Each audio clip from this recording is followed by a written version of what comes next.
Some might find this rather odd that after the Federal Reserve raised interest rates, gold and silver actually rallied. They went up. But I'm going to tell you the reason why that occurred as we explore.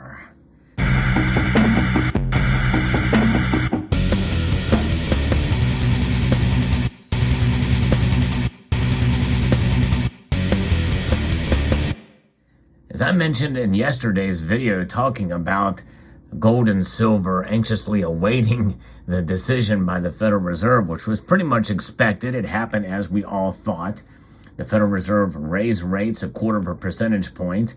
Some of us felt, at least I did at one point in time, that they would continue with a relatively hawkish forecast with a 50 basis point rate hike. That did not happen. But gold and silver went up anyway. And they didn't rally until later on in the afternoon after the Fred press conference that occurred.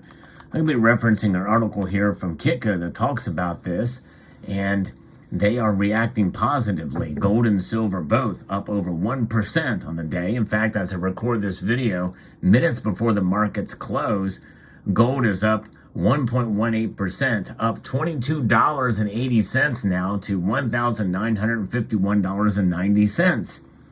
Silver has reclaimed $24 now. It is at $24.07 after climbing 1.1%, up 26 cents. And so both those metals have reacted positively. And by the way, palladium went up as well. It actually climbed more than gold and silver. It went up almost 1.4% today, up $22. But the gold market reacting positively to the Federal Reserve Chair Jerome Powell saying that the disinflationary process is underway, but warned that it's too early to declare victory. And that really kind of sums up the reason why gold and silver rose even after a rate hike. The dollar index suffered, and typically that's what happens. The dollar index, by the way, is down almost a full percentage point here. The Fed raised rates by an additional 25 basis points Wednesday, which is what was expected. And he added that ongoing increases in the target range will be appropriate to get inflation down to the 2% goal.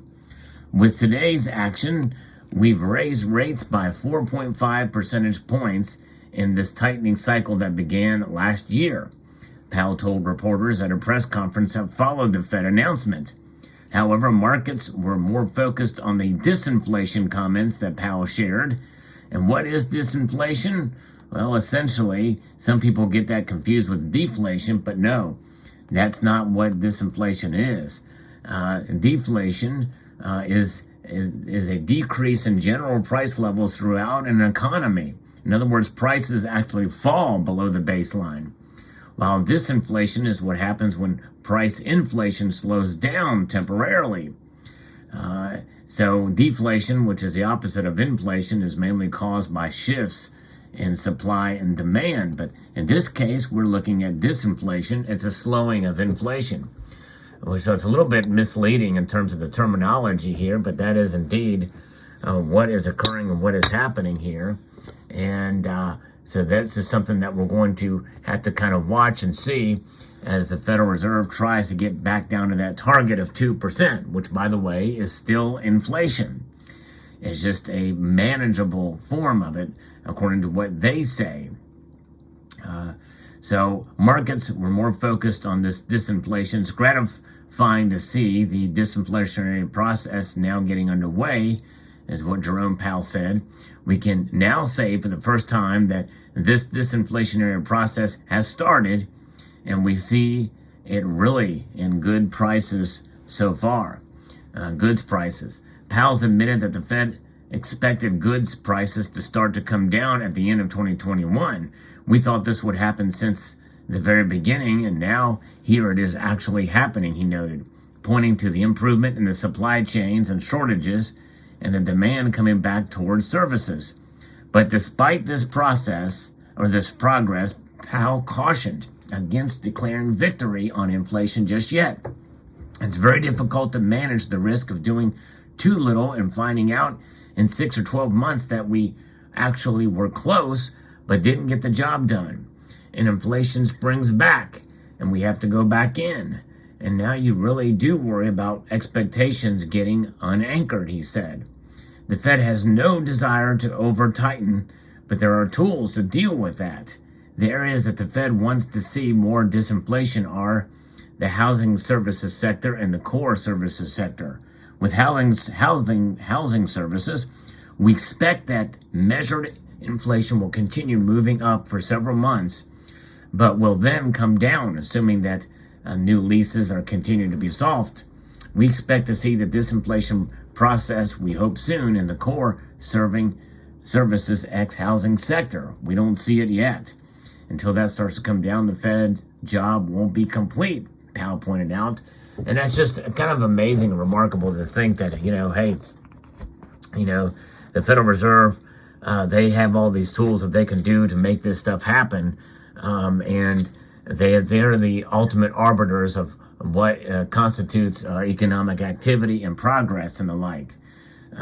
Maybe it's hubris is the word I'm looking for. On the path forward, Powell said that he sees inflation going back down to 2% without a significant economic decline or a big increase in the unemployment rate. However, that's already starting. There's no comments in here about that. Powell ruled out a rate cut later this year. So let that sink in. So he says that there's not going to be any pivots. And this is his quote on that. My forecast is slower growth, some softening in labor market conditions and inflation moving down steadily, but not quickly. If the economy performs broadly in line with those expectations, it will not be appropriate to cut rates this year to loosen policy this year. In other words, no pivot, according to the Fed chair. But gold and silver's prices surged during Powell's press conference, and the precious metal space benefited from Powell sounding slightly dovish during the press conference. Powell expressed optimism with the disinflation process, and it did not show concerns over the recent easing of financial conditions. According to Oanda senior market analyst Edward Moya, Powell was rather dovish as he failed to convince the markets that the December dot plots could still happen. Powell added that they don't see a rate cut this year, but it appears no one is believing that. So his own comments, and people aren't believing it, they're saying that likely they will turn dovish. And the thing is, it's going to have to happen sooner, maybe rather than later, because he's not talking about what Congress has passed and the Fed and the president has signed two massive spending packages. In fact, just yesterday, the president was out in New York touting this big project, this infrastructure project for tunnels in New York City. That's going to cost a lot of money, a lot of federal dollars. And are they going to be able to get it through tax dollars? No. They've hired the 87,000 agents to come after you and me. But nonetheless, I don't think still that will be enough. Because it takes money and it takes time and resources to gather all that stuff and resources. But I think that likely, considering these comments on disinflation and where this is going, the markets are betting that likely this pivot will happen probably this year. But who knows? Psychology rules the day. Logic and common sense sometimes are not in the cards here, which means that the gains we saw today very well may be short-lived. Just depends on how this plays out. We may see a slight correction here, but the dollar index is suffering because of this. We'll see how it all plays out for sure, but there's where we are at. It's interesting to see what moves the prices. And again, the interpretation of the words is what matters here, not just the words themselves from the chairman of the Federal Reserve. So it'll be very, very interesting to see where it goes. But the thing is given the reaction today, we can learn a lesson, and that's just it, folks. With these market reports and what happens with gold and silver prices, there's always lessons that can be taken from this. The perception of words said can have just as much of an effect as the words themselves. They didn't believe the chairman about what he says, that he doesn't see any kind of loosening policy happening this year. When you have two congressional mandate bills and spending that has to be done. That money's got to be created or distributed somewhere. And likely that's going to come from the Fed doing its thing. Which, by the way, anytime the Federal Reserve prints money, that's essentially a hidden tax on us. And it's really the bottom line. Unless, and even with, cost of living increases at our employers, still, throughout the whole sector of the economy, it fluctuates, and we are paying more for things. We don't have a sound monetary policy. That's no big news flash to you and I, who are engaged in the markets and the precious metal space. And one thing is for sure, gold and silver, the value of these metals transcend price. And the price may be up today, and that may seemingly validate what we are doing as the right thing, but do not let that fool you either. In the long run, it's all about how these metals perform against fiat currencies themselves.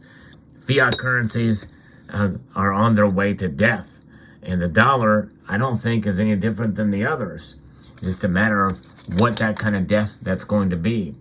Will it be reincarnated as a likeness of itself under a new type of system? Yes, I believe that's coming. Central bank digital currencies, what's known as the Great Reset or the reset of currencies and the like, which means that they're fine to be cavalier about how much they spend and what they do to keep things going. In fact, as you know, and I've talked about this in other videos, there are several Congress people and prognosticators who have been very giddy about the prospect of a loophole in a law that allows the Treasury Secretary, to mint a platinum coin to keep the debt limit raised and keep everything going.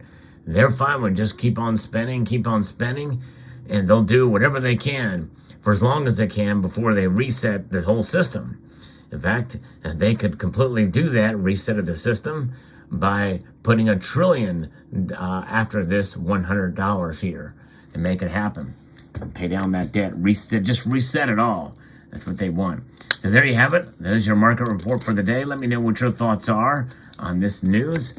I'd like to extend a multitude of gratitude to all of you for taking the time to watch this video, and to encourage you to please rate, share, comment, and subscribe.